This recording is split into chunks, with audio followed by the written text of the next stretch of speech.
3절에 보면은 이제 두 증인이 옵니다. 하나님께서 보내십니다. 적그리스도 앞에서 이제 증거를 하기 위해서 보내시는 선지자들인데 누구냐면은 이 앞에 있는 흰 옷 입은 분은 뭘 들고 있습니까? 십계명입니다. 돌판을 들고 있죠. 모세입니다. 뒤에 있는 여기 머리가 검은 분 아직 나이를 좀 덜 먹은 것 같은데 누굽니까? 엘리야입니다. 이 사람은 엘리야입니다. 두 사람 다 먼저 나타났던 적이 있습니다. 마태복음에서. 어디에서 나타났습니까?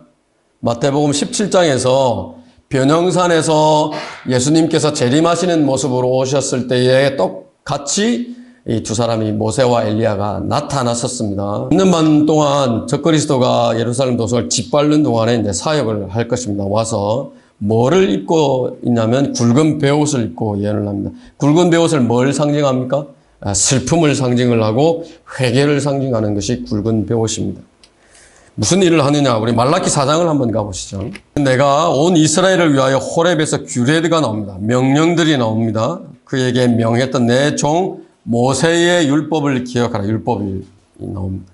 보라, 내가 주의 크고 무서운 날이 오기 전에 선지자 엘리야가 나오죠. 엘리야를 너에게 보내리니 그가 아비들의 마음을 자식들에게로, 자식들의 마음을 그들의 아비들에게로 돌이켜 내가 와서 땅을 저주로 치지 않게 하라.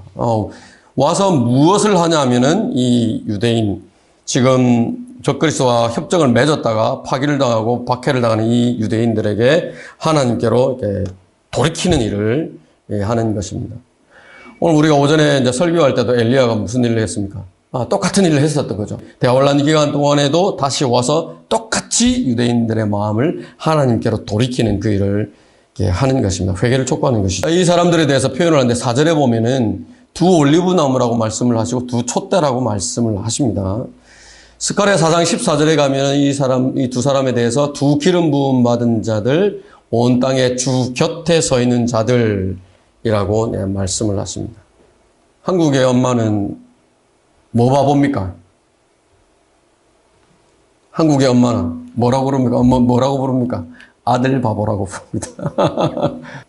그런데 이 예수님 계실 때도 아들 바보 엄마가 있었습니다. 누구냐면은 요한과 야고보의 엄마입니다.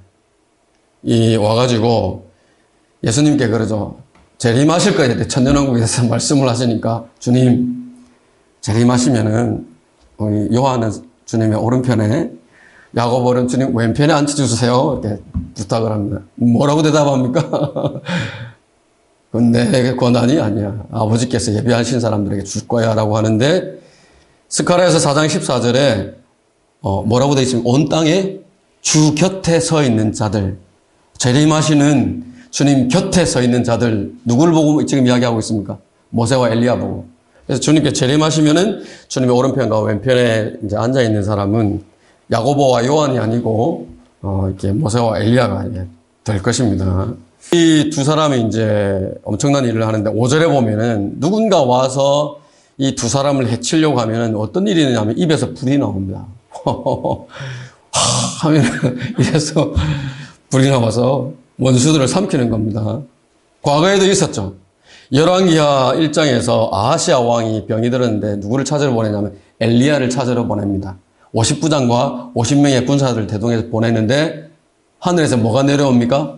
내가 하나님의 종이면 하늘에서 불이 내릴 것이다 라고 했더니 즉시로 하늘에서 불이 내려와서 그 50부장과 50명을 다 불살라버리죠. 2번 반복해서 그런 일이 있습니다. 네, 하늘에서 지금 아시아 50부장과 50명의 군사들을 좀 태우는 그런 모습입니다.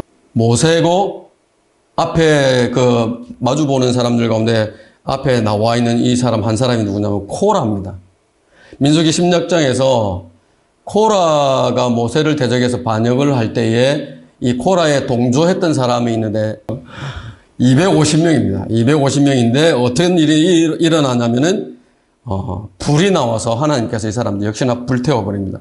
마찬가지죠. 우리가 지금 보고 있는 이 요한계시록 11장에서도 입에서 불이 나와서 이 두 증인을 해치려고 하면 불태워버립니다. 뭐가 있냐면 하늘을 닫는 권세가 있어서 비가 오지 않게 합니다. 3년 반 동안 비가 오지 않게 합니다. 비가 오지 않게 하는 거 누가 기억나십니까? 엘리야죠. 오늘 오전에 우리가 살펴봤습니다. 그죠? 엘리야입니다. 엘리야의 사역과 동일합니다. 또 물을 피로 변하게 하는 권세가 있습니다. 누굽니까? 모세입니다. 앞에 사진 보이시죠? 모세가 그 물을 이제 피로 변하게 했던 일들이 있습니다. 또 원하는 때면 온갖 재앙으로 땅들을 친다고 되어 있습니다. 이런 재앙들을 불러오는 것이 이 두 증인이 하는 것입니다. 그런데 이 증인의 사역이 끝나갈 무렵에 7절에 보시면은 끝없이 깊은 구렁에서 이 짐승이 올라와서 이 두 선지자와 맞붙어 싸우는데 전쟁을 하다가 이깁니다.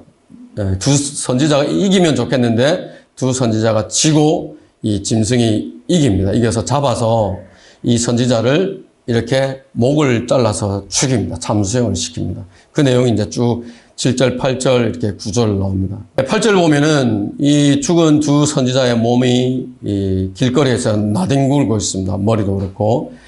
얼마나 한이 됐으면, 사람들을 얼마나 괴롭게 했으면은, 왼수 같았으면은 장사를 못 지내게 합니다. 9절에 보시면은. 장사를 못 지내게 하고, 지금 한 사람이 지금 죽은 엘리야의 몸을 손가락으로 꾹꾹 눌러보고 있죠. 이런 것입니다. 하나님의 영이 이 사람들에게 와서, 이 사람이, 이 두 사람이 이제 떨어졌던, 그 잘렸던 목이 탁 붙고, 하늘에서 이리 올라오라 음성이 들리니까 하늘로 올라가는, 구름을 타고 올라가는 것입니다. 생중계가 되겠죠. 이 두 증인이 하는 사역들도 생중계가 될 것이고, 전 세계의 광분을 살 것이고, 또 이 사람들이 잡혀서 목이 잘려서 죽을 때에도 생중계가 될 것이고, 그때 기뻐하고 사람들이 서로 선물을 보낸다 그래요. 축하를 하고. 마치 우리 지금 크리스마스 때 하는 것처럼. 그런데 살아나는 것, 살아나서 하늘로 올라가는 것 역시나 다 아마 전 세계로 생중계가 될 것입니다. 이 두 사람은 그래서 대환란의 끝 무렵에 이렇게 휴거되는 환란 성도들을 이렇게 대표를 하는 인물들입니다. 이 환란 성도들의 휴거에 대해서는 이렇게 이제 마태복음 24장 29절, 30절, 31절에서 이렇게 설명을 하고 있는데 앞에는 31절만 있습니다. 또 주께서 큰 나팔 소리와 함께 천사들을 보내시리니 그들이 하늘 이편 끝에서 저편 끝까지 사방에서 그의 택하신 사람들을 함께 모을 것이라 라고 이렇게 말씀을 하고 있습니다. 자, 그런데 이 사람들이 올라가는 동안에 그냥 조용히 올라가는 게 아닙니다. 지상에서 3년 반 동안 임무가 주어졌던, 예언을 했던 이 사역이 끝이 나면은 대환란은 어딥니까? 거의 끝나죠. 거의 끝나갑니다. 끝나가는데 하나님께서 남은 재앙들을 다 쏟아 부으십니다. 원수들을 향한 심판이 이제 극에 달하는데 그 중에 하나가 뭐냐면 지진입니다. 극심한 지진. 보면은 이 두 증인이 휴거될 때에 강력한 지진이 일어나고 바티칸의 10분의 1이 무너지고 7,000명이 사망한다라고 기록을 하고 있는데 이 사건이 요한계시록 16장에 가보시면은 자세하게 설명이 되어 있습니다. 또 그 큰 도성이 세 부분으로 갈라지고 민족들의 성읍들도 붕괴되며 큰 바빌론이 하나님 앞에 기억되었으니 이는 그녀에게 그분의 맹렬한 진노의 포도주 잔을 주기 위함이니라. 그러자 모든 섬이 사라지고 산들도 보이지 아니하더라. 지난번에 한번 소개해드렸습니다. 일본에 있는 그 지질학자들이 예고를 한다 그러죠. 진도 몇이라고 그랬습니까? 진도 10.3. 진도 10이면 지표면에 있는 거의 모든 것들은 다 파괴가 될 것이다 라고 이야기를 하는데 진도 10.3의 지진 아마 이때 이제 일어나는 것이 아닌가라고 이제 생각이 되는 것이죠. 강력하고 큰 지진은 일찍이 없었더라라고 요한계시록 16장 18절에서 이렇게 말씀을 하고 있습니다. 세 번째 화입니다. 세 번째 화. 지금까지는 두 번째 화가 지나갔습니다. 우리 요한계시록 8장 13절에서 세 가지 화가 이제 선포가 되죠. 화 있으리라, 화 있으리라, 화 있으리라 세 번. 대상이 누구냐면 땅에 있는 자들입니다. 첫 번째 화는 다섯 번째 천사가 나팔을 불 때, 다섯 번째 나팔을 불릴 때 있었는데 어떤 일이 있었습니까? 여러분 기억나십니까? 끝없이 깊은 구렁에서 초자연적인 형상을 한 메뚜기가 와서 사람들을 이렇게 괴롭혔습니다. 몇 달 동안?